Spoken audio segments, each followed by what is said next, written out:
আমরা বিএনপি সবসময় আমরা কাজে বিশ্বাস করি, আমরা কর্মে বিশ্বাস করি, আমরা সমালোচনায় বিশ্বাস করি না।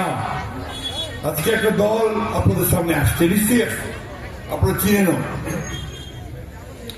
এদেরকে আমরা আগে কখনো দেখি নাই, আমাদের সঙ্গেই থাকছে, আমরা একসাথে ছিলাম, আমাদের সঙ্গে থাকছে, আমরা ঠিক জানতাম না যে কি এখন আসছে যে তারা নির্বাচন করবে। ভালো কথা, যে কেউ রাজনীতি করতে পারে, রাজনীতি করবেন, দয়া করে মিথ্যা কথা বলবেন না, কিবোর্ড গাইবেন না, কিবোর্ড গাইবেন না, অন্যের সমালোচনা ওইভাবে করবেন না।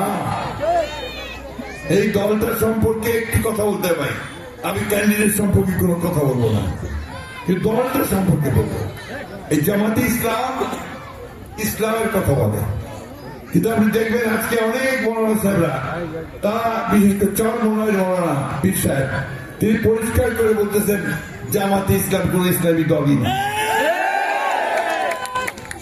আমাদের অনেক আলেম ওলামারা তারা পরিষ্কার করে বলতেছে যে জামাত ইসলাম ইসলামের কথা বলে মানুষকে প্রতারণা করতেছে, যাচ্ছে।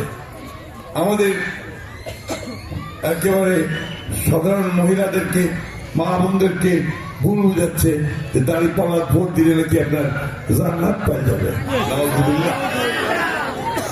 কারণ এটা কোনো মুসলমান বিশ্বাস করবে না। মুসলমান বিশ্বাস করে যে তার আমলের উপরে নির্ভর করে আল্লাহ তাকে ফেরেশতা দেবেন, আল্লাহ ঠিক তো।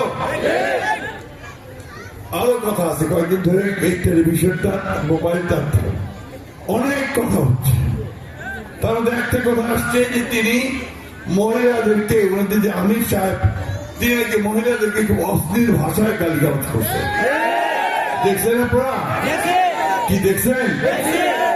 এখন যে দলের দল বা দলের নেতা, এটা আমি বলতেছি পত্র পত্রিকায় আসছে, সোশ্যাল মিডিয়াতে আসছে, এইভাবে আমাদের অর্ধেক যে মানুষ, আমার মা বোন, আল্লাহ তাআলা বলছেন যে মায়ের পায়ের তলে বেহেশত, সেই মা বোনদেরকে যদি আমরা ইজ্জত করতে না পারি, সম্মান করতে না পারি, তার সম্পর্কে যদি কটি কথা বলতে পারি, তাহলে কি আমরা কোনদিন বেহেশতে যেতে পারবো?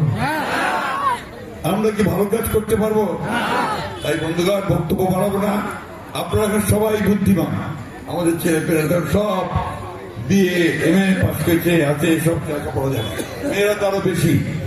আমাদের খালেদা জিয়া ক্লাস 12 পর্যন্ত মেয়েদের অবৈতনিক শিক্ষা চালু করছিল না, ক্লাস 12 পর্যন্ত বেতন দিতে হয় না, কি মেয়েরা দিতে হয়?